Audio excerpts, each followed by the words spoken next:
Good afternoon, everyone. Hello. I'd like to welcome everyone to the Saskatchewan Living Wage Project. And we're really glad to have the authors here.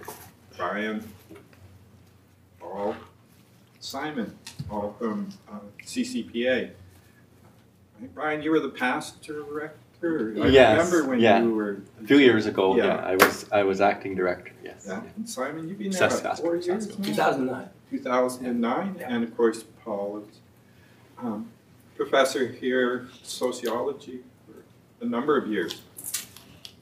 Myself personally, I'm quite anxious to see the methodology around how you come up with your living wage project calculations. But rather than me guess how you did it, let's hear from yourselves on this presentation. Thank you all for being here and for our speakers here at SPR's presentation. Thank you. Thanks, Carson. I'm going to do the introduction and set up sort of the structure of the presentation, what Paul and Simon are going to do. First, thanks to Fiona for the invitation. That's really great because we want to get this out to as many as we can because the ultimate purpose of the campaign is to get a living wage campaign going on in Regina. So thanks again. It's also Adult Learners Week. You know, UNESCO establishes an Adult Learners Week every week. This is the week. So also great that we're all able to get together for a bit of a seminar. And the theme of Adult Learners Week this year is I'm Still Learning. So some of us who are a little older are still trying to learn. So we have some documents here that you can pick up if you like. There's actually 4 here. This is the full report. This is the executive summary. This is the methodology that Paul used in the calculations. And this is a small handout that was given out at the weekly vigil every Thursday downtown. So I'm going to ask you a little bit more about, you know, whether you've looked at any of this on the CCPA website or you've seen any copies or whatever. I'm sure you have some questions probably in mind already, but we'll take a chance that we're going to answer most of them in about a half an hour, and then we will have a question and answer for the remainder of the time. So the structure of the presentation then is this. I'm going to try to explain sort of the rationale and the motivations behind the project. Why did we decide to study the living wage? What were our intentions? To give you a bit of an idea of sort of the background to it. Paul is going to discuss the methodology, how the living wage was calculated, show you some of the conclusions, the dollars, the figures that were arrived at around families and individual hourly wages and how those were arrived at. And then Simon is going to talk about what are the objections, criticisms of the living wage. Why is it, you know, criticized? Who criticizes it? And give some answers to how those criticisms don't stand up in the light of Simon's dialectic. Absolutely. That's exactly what I'm going to do. And then finally, he's going to talk a little bit about how we can create a living wage campaign in Regina. So why study a living wage? I think we were concerned, first of all, about what appears to be a gap between the rate of inflation and what people earn. And the wages the wage levels that sort of get solidified in the system over time. You know, we see from Statistics Canada and various other sources that the rate of inflation is around 2%. They always say it's 2%, sometimes 1.8 even. And it causes one to shake one's head a little bit because of families' lived experience. When we look at the price of goods and services over time, we know in Regina that condo rents, apartment rents, home prices over the last few years are nowhere near 2%. We know that gasoline can go up 5 cents, 10 cents, now go down, go back up, always more than 2% though when it goes back up. Food products, certain food products, water, we know the city, 9% every year on the cost of water. Electrical power, sometimes it's, we don't have an annual increase, but then the next year it's like 7.2. So all of these things that we see over time are increasing, whereas the wage rates for certain wage earners particularly are pretty stagnant. Some occupational wages the increases have been below 2% for some time. The whole provincial government sector, for example. So the whole question: are we becoming a low-wage economy? Are we getting a stagnant situation, particularly in that whole group of workers in the service sector? They seem to be the folks that are having the most difficulty. If they're in the private sector, they tend not to be unionized, and they have very little bargaining power. A lot of times their wages are dependent on an increase in the minimum wage. We decided that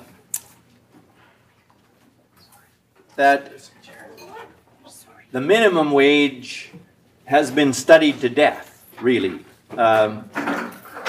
There's been a lot of focus on it. How high should it be? Does it destroy jobs?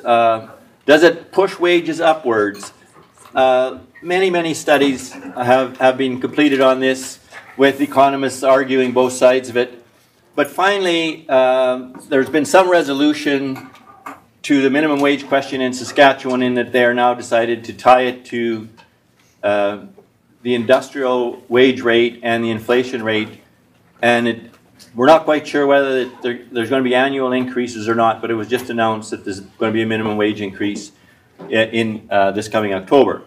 So 20 cents, 10.20 will be the minimum wage, and we'll see, you'll see whether or not with that, whether it's an annual or a biannual increase, whether or not that has any effect over time on these living wage situations among private sector workers.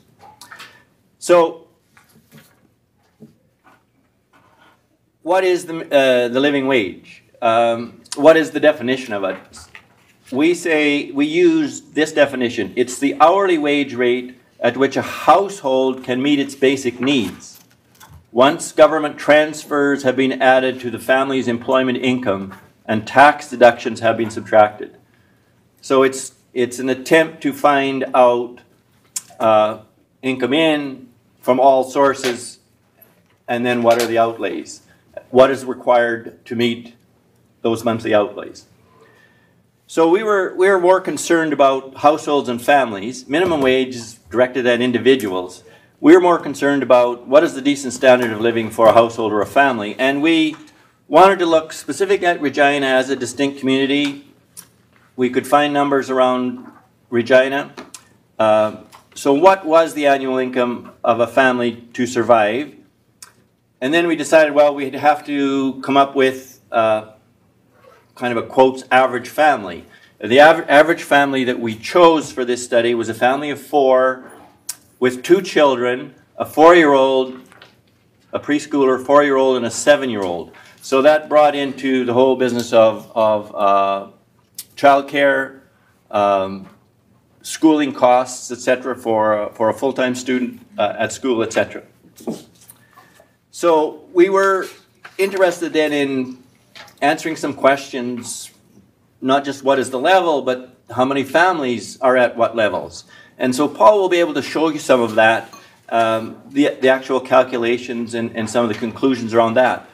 So I will say finally that we benefited from the CCPA study on the living wage done by the BC office. They created the template or a methodology which we then adapted, and Paul adapted it more to a Regina and to a Saskatchewan situation because the tax rates are different, et cetera, et cetera. So all of that had to be built in.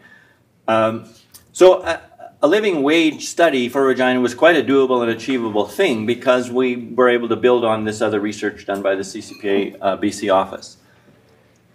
Also, we saw that in other jurisdictions, and I think Simon will say a little bit more about this, there have been living wages calculated.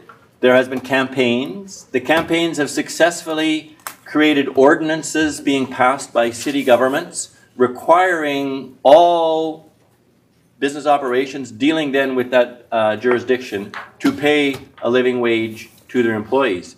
So there has been some successes like that in other jurisdictions. So we were hoping then, and this was another motivation, was that if we could start with coming up with a number, getting that out, getting people on board, that maybe this a living wage campaign could successfully create enough of an impact in this community to get businesses on side, maybe the city on side, to pay the living wage. So I'll go to Paul now. Most of it I'll just report in the numbers, but I'd just like to, since we're in the social work faculty, there's a long history to something like the living wage. I think it's often been recognized that market wages that end up getting paid are inadequate, and so there's various ways in which various societies have dealt with it, and social programs, minimum wages, and so on. So the living wage, though, has an interesting history, and if somebody is doing a thesis, I think it'd make a good thesis topic. Sometimes it was called the family wage. Sometimes we refer to the fair wage. There's also some reference to a just wage that comes maybe out of more of the religious tradition, or a social wage, which would include some of the social services. And Leonard Marsh, in 1943, in the report that laid the basis for the current Canadian welfare state, so-called welfare state, made reference to it, and Charlotte Whitten also did, saying that there should be a living wage so employees could provide for their dependents. And I don't know anything really about the Toronto Fair Wage Policy and office, but there has been one there in the city of Toronto. If you Google it, you'll find it. It's still there. I don't know how effective it is, but it would be interesting to have a bit of research on that. And here's a quote that I thought was very apt, a very good definition of the living wage. Maybe turn that down. I'll try to get it down a bit. Oh, Paul can do it on the laptop. Okay. It doesn't seem to want. Better turn it down there. It's Teddy Roosevelt running for president at the Bull Moose Party, the National Progressive Party, in Chicago in 1912. We stand for a living wage. Wages are subnormal. We play fables to provide a living for those who devote their time and energy to industrial occupancy. The monetary equivalent of a living wage varies according to local conditions. It must include enough to secure the elements of a normal standard of living. Standard high enough to make morality possible, to provide for education and recreation, to care for immature members of the family, to maintain the family during periods of sickness, and to permit a reasonable saving for old age. Teddy Roosevelt actually goes a bit further. We didn't include the savings for old age. I like the morality. Well, that's that era. But, you know, if we think of it as the, instead of morality, a standard high enough to make morality possible, a standard high enough to make community connections and community living possible for families, I think, you know, it's just the language of the era. So here's where we end up with. The two parents each have to work 35 hours a week, or we're assuming that they will work 35 hours a week. It's 1,820 hours per year for each, and that's enough to balance the income with the expenses. The monthly employment income would be $5,020 at that $1,646 per hour, after tax $4,854, and $58,000 a year. So where is the way I think of the living wage is sort of halfway between a poverty level wage and the median. It's not exactly halfway, but you'll see social assistance would provide a little under $25,000. SAP plus the federal benefits. The low income threshold, that's a market basket measure, $34,000, and the minimum wage ends up, if both parents were working full-time, would be about the low income threshold. The living wage at $58,000, and then the median and the average considerably higher for Regina. So there's our family, Brian's mentioned. In terms of what you have to do to, or what we do anyway, and what BC did, is make certain assumptions about what a family should have. In this case, we assumed a 3-bedroom apartment rental. The family does have a used car and 1 Regina Transit Pass, so both parents can get to work. They would use, we priced out licensed daycares rather than unlicensed one. The cost of a post-secondary course at SciAst for each parent, 1 course each year. Though it was a bit of guesswork, but we end up with a number, and a contingency of 2 weeks' wages. In terms of how we did it, it's all in this methodology, and if anybody's really interested, I can send you the spreadsheet that does it. For food, well, it's basically using the market basket measure, not the market basket measure as a measure of poverty, but the market basket measure because it does price things locally, and it's a reasonable set of things, and but we supplement it a bit. We get local food expenses from the study from the Public Health Nutritionists of Saskatchewan. For clothing, we just use the market basket measure. We have the CMHC figures for the apartment rent. We phoned childcares to get rates for those. For health care, we assume that the family gets extended health care for family of 4 through Saskatchewan Blue Cross and either SciAst or U of R. And those are the expenses. And you can see shelter ends up by far the largest. And childcare really is also very considerable for these 2 kids.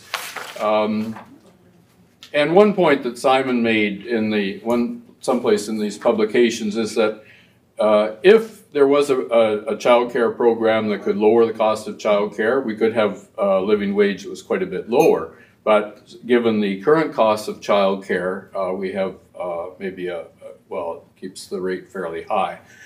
Some of these, the one called household, if we were to revise this, and if somebody's interested in working on it, I think that one needs some work. We basically just used for the household, it's what under the market basket measure is called the other component, and it's a grab bag of everything from recreation costs to charitable donations to household cleaners to internet services, and it's not priced as well as it should be, I don't think, but it'd need quite a bit of work to improve that one. Parents' education, we assume $100 a month for those courses at SciAst. That may be a bit of a guess, though. That's these. Then we added to the cost, the budget, the Universal Child Care Benefit and the Canada Child Tax Benefit. There's hardly any GST credit that the family gets, and the family gets a low income tax credit from the province. We included the active families benefit for the province because in the other component of the market basket measures, there's provision for family recreation costs, but the income is a little too high to get any child care subsidy, which made it was a little easier to calculate. The child care subsidy is a confusing one. The taxes, this is what caused me probably the most grief in calculating this. I had to find the formula for each of the tax components and the benefits, and anyway, that's what they are. You'll notice that in the end, the family pays more in taxes than it receives in benefits at this income level, although some of those are payroll taxes, EI and CPP. But the way we did it is we first figured out the budget, what we thought was reasonable for this family, and then add the taxes and benefits, and then work out a wage that would just balance expenses with incomes. It's a little bit off, but just a dollar or so.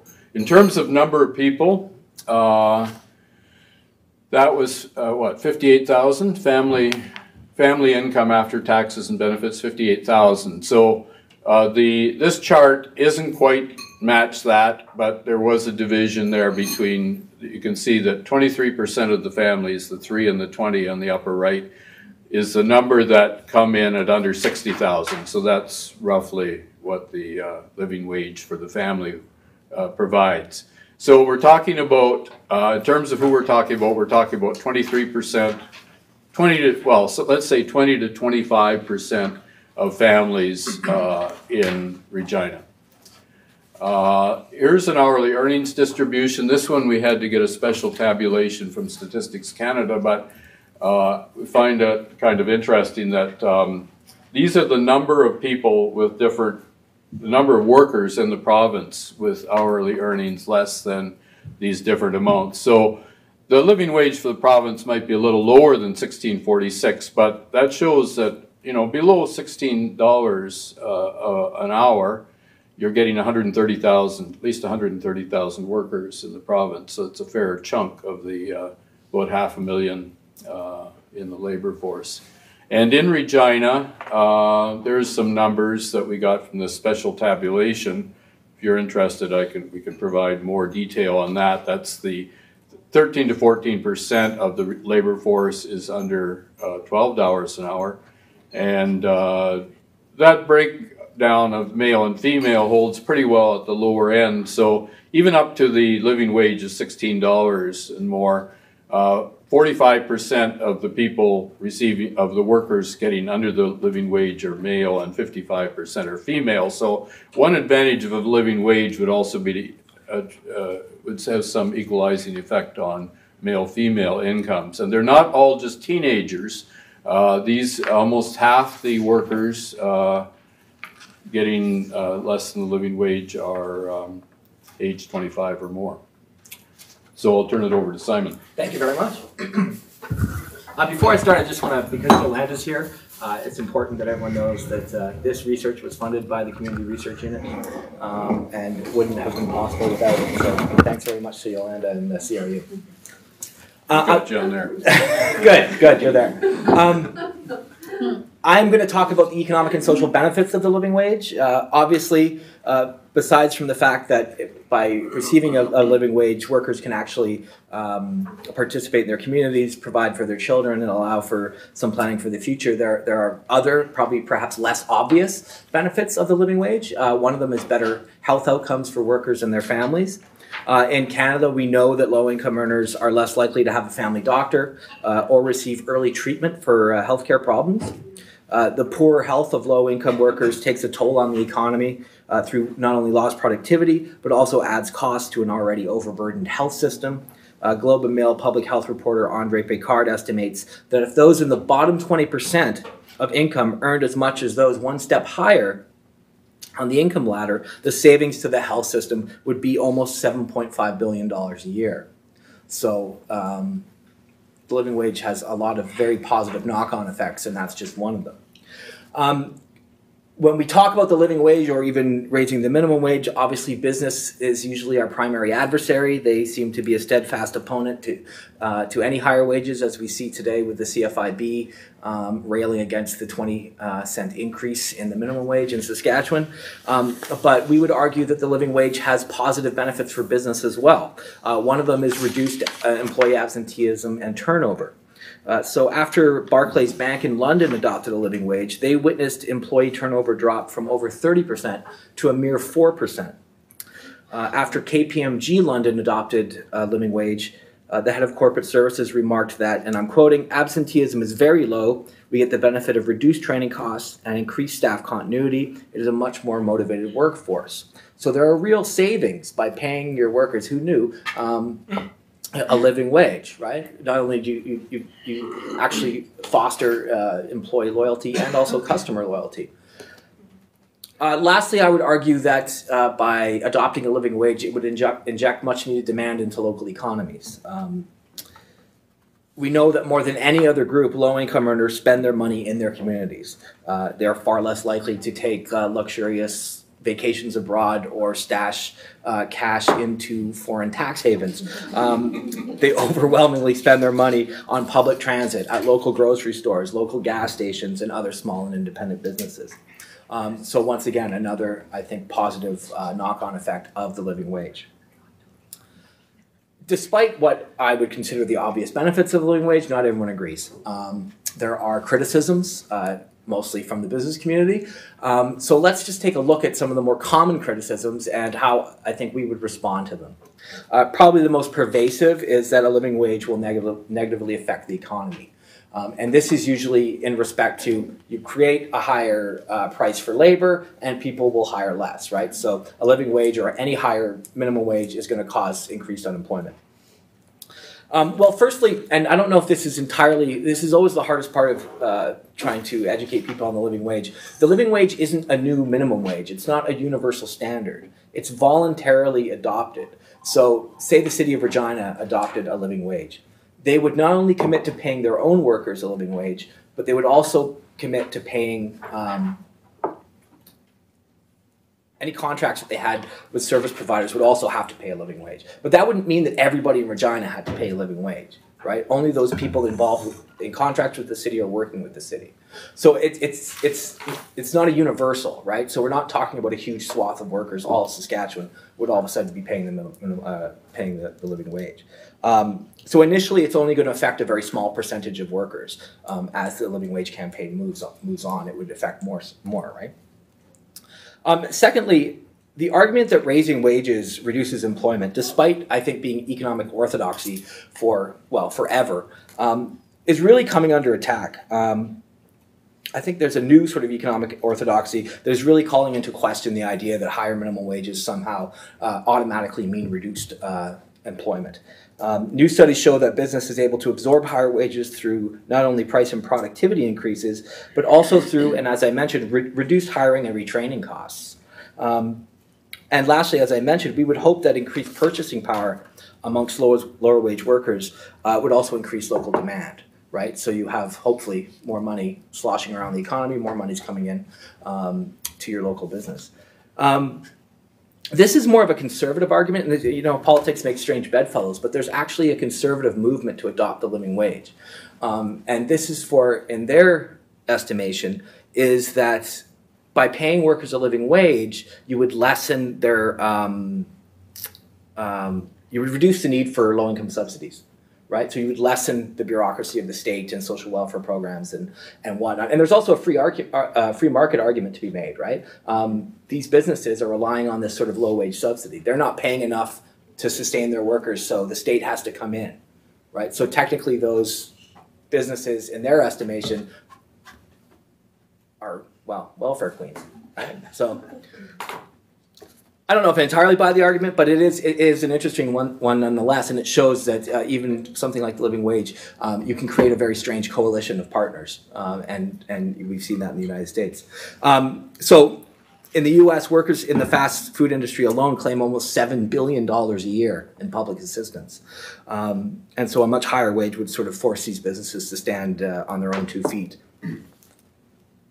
The second one we hear a lot is low wages only affect students and youth, and Paul sort of intimated at that. The idea that the low-wage workforce is exclusively sort of middle-class teenagers living in their parents' basement and it's only a transitory period is entirely outdated and needs to be updated and right quick. As Paul sort of showed you, almost half of the low-wage workers in Regina are over 25, and almost a quarter of them are over 45. So I think we can sort of dispel this idea that low-wage work is primarily the domain of teenagers. A living wage will hurt small business. Once again, this is the negative effect of higher wages on employment. And I would just sort of reiterate the adoption of a living wage is primarily voluntary. And we would argue that the adoption of a living wage can actually be a benefit, as I already mentioned, in regards to lower training costs and reduced turnover, but also by creating greater brand loyalty amongst customers and providing privileged access to a market of other living wage employers, because they would have to sort of work together, right, or trade together. Lastly, what we hear a lot is that cities that adopt a living wage will force this sort of mass relocation of business. Well, first of all, complying with living wage ordinances, from what we've seen, particularly from the School of Political Economy out of University of Massachusetts, who's done really sort of in-depth, comprehensive work on this, is that the costs of adopting a living wage for a city on a business runs to about 1 or 2% of total operating costs. So it's not really feasible to force relocation. You're not going to relocate over a 1 or 2% increase in your operating costs. At least I don't think you would. And secondly, and perhaps more importantly, is the majority of municipal services, such as snow removal or garbage collection, they have to be done in the local community. You can't outsource them. And lastly, most living wage bylaws apply their wage mandates to firms regardless of location. So firms are unable to avoid compliance simply by relocating out of a given locality. So I think those are the more common criticisms of the living wage, and I don't think they really stand up to scrutiny. Lastly, we just want to talk about next steps. This is where we want to go with the living wage, because we don't sort of want this report to just sort of sit on a shelf. We want it to sort of be the impetus of perhaps something bigger. So this is what we're doing. We want to assist other communities in developing their own living wage calculation. And part of this is strategic, right? Like, you sort of show what it actually costs a family to live in a respective community, and it really shows the utter inadequacy of things like the minimum wage, and even more the utter inadequacy of other income supports like social assistance and things like that. So it's a good propaganda tool. I think it's more than that, but it's also a good propaganda tool. We'd like to create a living wage calculator that would allow individuals to sort of take their own sort of cost of living expenses, punch it in, and sort of see where they would, what they would need for a living wage, and whether or not they actually make that, or I think would be interesting. So that's something we're looking at. If anyone knows any IT people that could turn our Excel spreadsheet into a living wage calculator, we'd like that. And finally, we want to support campaigns to bring living wage ordinances to Saskatchewan municipalities. We recognize we're in the sort of early days of it yet, and we'd like to sort of create more of a sort of mass constituency, but certainly we recognize the expertise of the people in this room. If any of you have any ideas and this interests you, please don't hesitate to contact us. And lastly, these are our funding supporters, including Community Research Unit and the University of Regina. And thank you very much for hearing us out today.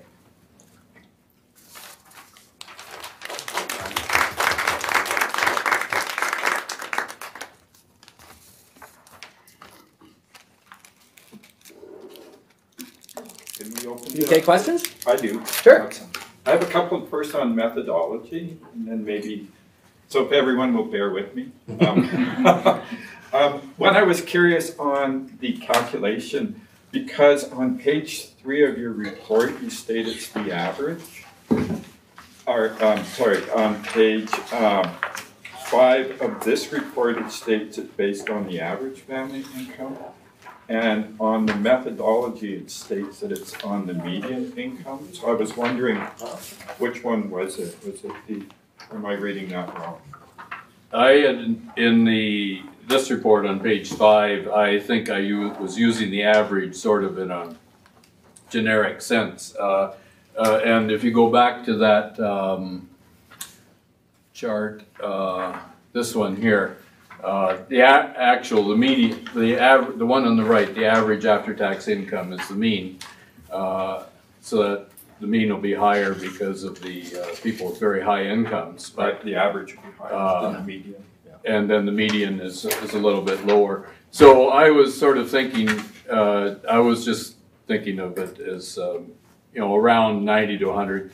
None of these figures are super well, they're accurate given the assumptions we adopted, but slightly different assumptions could lead to quite different, somewhat different results. So in terms of the lowest, like around poverty level, I mean, we can debate what's the best measure of poverty. You might not say that 33,667 is the best measure of poverty either. But, and then the average is around, you know, 90 to median to 90 to 100,000. So in terms of explaining where the living wage is, I just found it useful to say, well, what, you know, are you talking about the minimum wage, or, you know, what are you talking about? I picture it sort of as a wage halfway between a poverty level income for the family and something around the average, or the median to the average, somewhere in there. Okay, and that would just lead me to my next question. And I thought it was at first that you used average strategically, and maybe you still are. My concern with sort of using the market basket methodology, one of the criticisms, at least that I've written about with that measure, is that it allows the growing gap, the inequality, to keep rising out of view. I thought maybe you had used the average because at least it's tied to the high income earners, but once we go into median, it drops down, and the wealthier keep growing and growing out of view, whereas if it's tied to average income, there will be some rising of expectations of what other people should receive out of the social production in the society. So I was wondering, is that one of the issues around using like a market basket measure, is that the wealth keeps growing, there's no inequality measure here? Mm-hmm. Yeah, and you know, you can disagree with the market basket measure. I don't know, as a measure of poverty, you know, it might be okay, but you know, maybe there's better measures. But we weren't really using it that way, and there is built into the market basket measure some flexibility, some, like it's more an absolute standard of poverty, of spending, because you work out what is a reasonable set of foods to buy, what clothes to buy, and so on. But built into that, and I've never delved into the market basket measure really fully, but I noticed that if an item becomes purchased by about 70% of the families surveyed, then it's included in the mark as an item. So there is a bit of a relative nature to it. And I noticed that internet services weren't included in it some years ago, but in the revision, they've included those because it's almost universal now that people would have internet, except for the poor. So, but I think that's the area we'd want to work on. You know, what's a reasonable basket of goods? And so I think the market basket measure is used as a bit of a shortcut to getting it's not an unreasonable basket of goods, but it might not be the best one to use. And I think especially where I mentioned that other, the other component, I think we could do better there.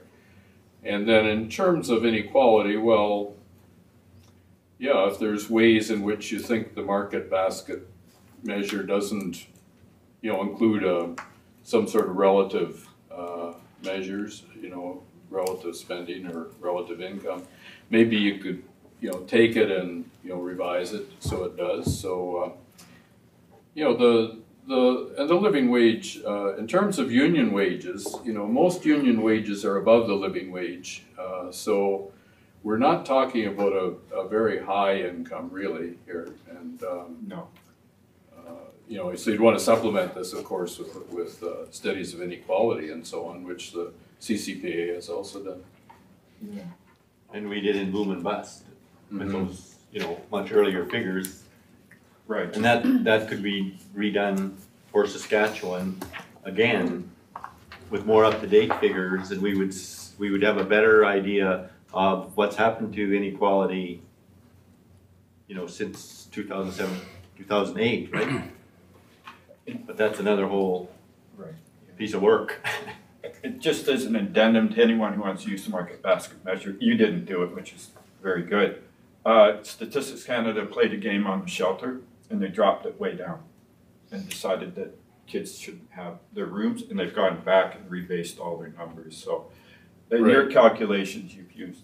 Yeah, we don't use Don't- their estimate of housing, and Yeah. I think that was especially a problem for BC, because that's where when the market basket measure was used in Vancouver, the rents didn't, what it showed for a reasonable rent was something like $700 or $800 a month, I think, where most people were probably paying double that. Yeah. Yeah, So they shelved that. So I'm not sure the CMHC figure is that great either, but it's better. at least than the it's NBM. based on a survey of local rents, and so it's probably not too far off. I still think our number on housing, on shelter, is a bit too low, given current rents in Regina. But it's much better than MBM measure. Thank you. Then I had like a different tactic question later. Sorry, just some methodology stuff. And that shelter rate does not include utilities, or does it?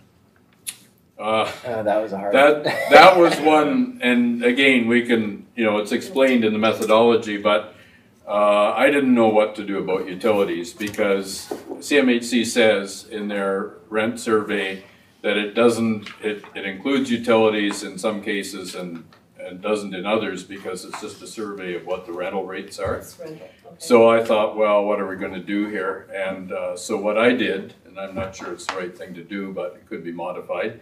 I thought, well, which of the utilities least likely to be included in rents? So I thought, well, water and sewer are probably mostly likely to be included, and heat maybe. So what I did is I added electricity. So it's the CMHC rate for a 3-bedroom apartment plus an estimated amount for electricity, and also rental insurance. And one other qualification, if somebody wants to work on, I'm not sure, there aren't many 3-bedroom apartments in Regina. There's only like a couple hundred. And so I'm not sure the CMHC rate is that reliable on that. Or well, even if it is, are you going to be able to find one? So I'm not sure what we should do there. And to add another complication that we could ultimately try to deal with is mortgage. Maybe it would be reasonable to include, most families, I think, try to move into home ownership at some point, but estimating that and balancing that with rental is part of the reason the market basket measure figure went off the rails. So in future, maybe we could do something about that, but I'm not quite sure how. I think there was a question at the back.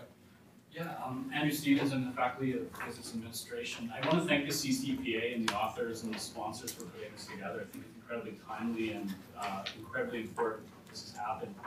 I have a couple comments and a question about the business side of this. I know that businesses in the province and elsewhere generally know very little about the details of their members. They do surveys, but they're very inadequate. And so they tend to speculate on what's going to happen in the economy. And I always take their public remarks with a grain of salt, especially in Saskatchewan, where the minimum wage has been going up, although marginally. They said that it was going to have a disastrous effect on employment growth, and it hasn't. In fact, unemployment has gone down as the minimum wage has gone up.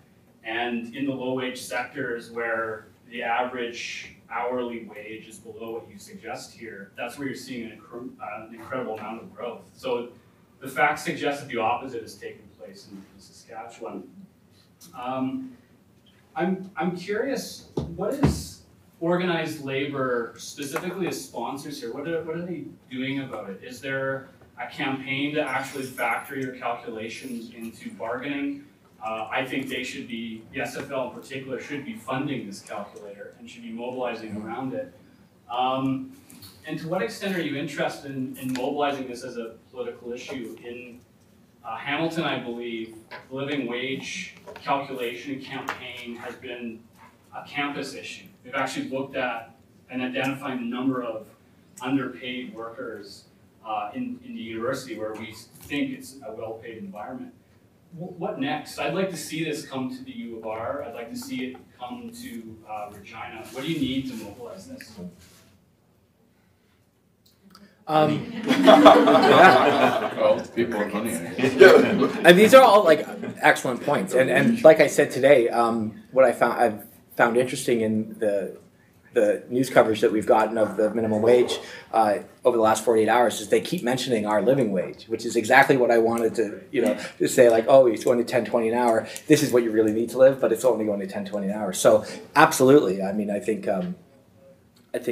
labor will benefit inordinately from, a discussion of what you really need to live, because it shows that, the current minimum wage and other income supports are entirely inadequate. Should the SFL fund it? Absolutely, they should. Where's Larry Huber?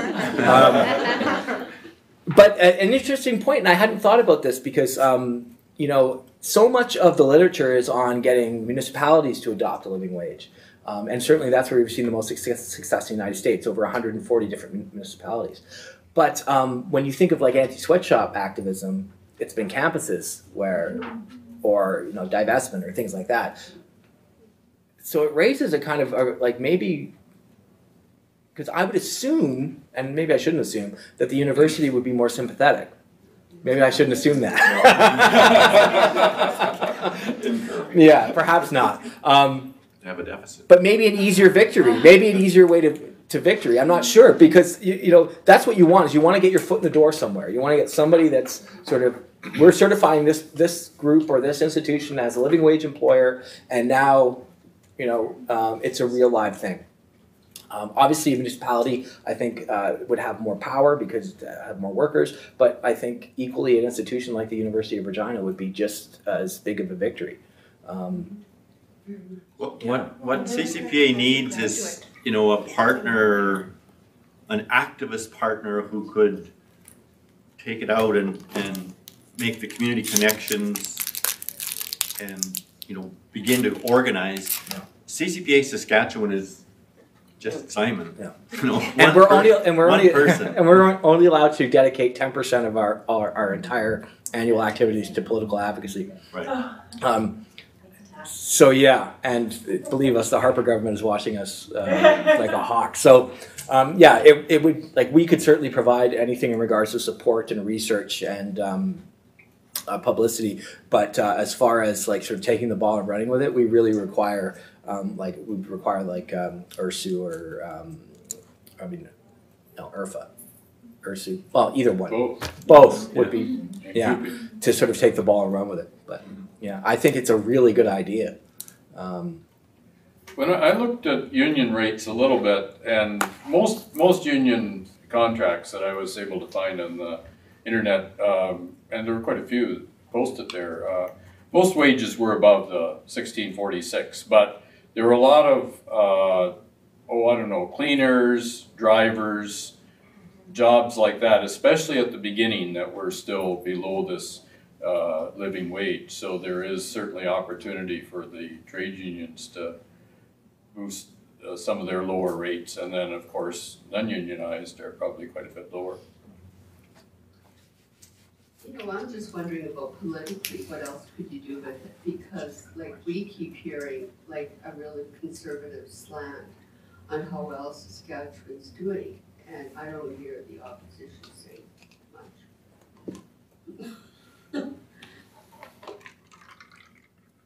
Well, I actually talked to Trent Weatherspoon, and he was, could we do this for the whole province? And I'm saying, yes, you could do it. Maybe you should pick it up and run with it. But it is a way to sort of ensure prosperity for those people that have been left behind. And you're absolutely right. We hear this continuous narrative of prosperity from the current government, and very little about who's been left behind. And certainly we know from rising costs of living that there is a huge swath of people that are being left behind. I'm somewhat concerned about the whole idea of living wage, actually. I mean, at first it sounded quite good, but when I further thought about it, you advocated as a kind of voluntary approach to having a living wage, unlike the minimum wage, which is legally enforceable. Yes. My concern is that it is another example of voluntarism. And Thank you. in the end, well, you may say there's nothing wrong with voluntarism, but there are some problems. In the end, it may actually serve to further weaken and delegitimize the very notion of the welfare state, of the social welfare state, because it is not legally enforceable. You just leave it to businesses themselves to enforce it, like leaving environmental standards to businesses voluntarily comply with. So this is another example of that ongoing trend, privatization, what I would call privatization of governance and leaving, and for example, voluntary corporate code of conduct. I'm wondering if this thing is another example of such voluntarism and is kind of repercussions for the very idea of the welfare state. I would actually agree with you. I mean, this is not the ideal way that I would want to go. This is not the kind of society I would want to live in, where we have to sort of beg corporations to pay a dignified standard of living to people, or beg municipalities or beg institutions like the university. I think the living wage as a campaign is a sort of tactical and strategic means by which to increase people's standard of living within a neoliberal economy, recognizing full well what you say. But also playing with the rules of maybe it's a bad tactic, you know. But we're not seeing any movement anywhere else, right? Maybe, yeah. I certainly, you know, all of your concerns I've thought of myself, but I don't know which way. I don't know which way to go forward, right? I don't see a mass. I don't see a mass movement of workers in the streets saying, you know, we deserve the industrial wage of $18 an hour, and you know, and sort of, you know, folding their arms and withdrawing their labor from society until we get it. So, I mean, I'm looking at tactical, strategic ways to sort of get to refigure the conversation, not to what's the minimum businesses can pay, but what's the minimum, or not the minimum, but what people need to live, and not just survive and not just subsist, but actually to sort of have some measure of dignity in their lives. And you know, I think this is one way to sort of get that conversation started. Maybe that's a cop-out, but and maybe not. Maybe it might not work. But I'm certainly very, very live to your concerns. Like it's more a communication tool, isn't it? And an awareness. It's more an awareness piece, isn't it? And it really requires other groups, institutions in society to make more people aware that they require this for us, a decent standard of living. And then somebody has to take action, right? I mean, you know, just sitting back and waiting, like you say, for a corporation to say, well, we're a living wage corporation, and so nobody will earn less than $16.44, and in our, you know, that's a bit passive. If I could just say one thing, I agree with a lot of that's a concern, but at the same time, in the U.S. there have been campaigns to do that, and it's resulted in mandatory living wage, I wouldn't call them exactly living wages, but they're sort of somewhat better wages than minimum wage for various cities. There's a lot of statutes passed by city councils across North America, and the one most recent I think that's interesting is the city of SeaTac, which is right between Seattle and Tacoma, where the airport is in Washington, in that area. They had a referendum on it, and they voted to require all their workers to be paid $15 an hour. I think it's being fought in the courts right now, but it would become mandatory, and the city council would have to institute that. So there is a voluntary aspect to it, but there's also a legislated aspect to it, which is not that as an alternative to legislative approach, then it may work in the longer term. Hello? Yes. Oh, yeah, I was just going to say, I like the idea of just like you say, raising awareness or at least having a dialogue about it. So what is a living wage? I don't know. So if you've got a few businesses, even on campus at Tim's or whatever, that coffee, we pay living wage, or what is a living wage? Then you've got however X many number of graduates a year that are interviewing for jobs. They can ask potential employers, do you pay living wage? Just to get people talking about it and aware of what it is enough to start the ball rolling, where it, like you say, it's the risk is that it's volunteer and it's voluntary, it's not really, but over time that's how it sort of changes, right? It's the social pressure becomes so much that you're weird if you don't pay a living wage, you know, so it's sort of... Not necessarily though, it doesn't always work like that. It can be presented as an alternative to kind of mandatory policies we have. It can become the norm, you know, this voluntary approach. And there is such a trend, not just in Canada, but globally, with respect to environmental standards, for example. It is leading to many governments now look at corporations themselves to voluntarily regulate themselves. So that's my concern. With respect to environment, with respect to labor standards, some factory building collapses in Bangladesh, and then some multinational corporations get together, try to build some regulations to deal with or to prevent such future events. It is rather than treating us really, leaving, for example, even excluding the International Labour Organization from the entire process. And you're certainly correct that the sort of the way certification efforts are going in living wage is kind of like the anti-sweatshop sort of certification went, where it is very reliant on sort of honesty. You know, and there's no enforcement mechanism. And eventually that would have to come into effect, right? There would have to be some sort of compliance. I mean, certainly with the municipalities, the ones that are sort of more entrenched and have had their living wage provisions for longer tend to sort of hire compliance officers that go around. And I don't know how thorough or comprehensive the monitoring is, but I think eventually you would have to create some sort of compliance / enforcement mechanism to ensure that the certification was real. Because you're right. I mean, people could just come up with their own living wage and say, well, for our employees, this is the living wage, right? We've done the math, and you know.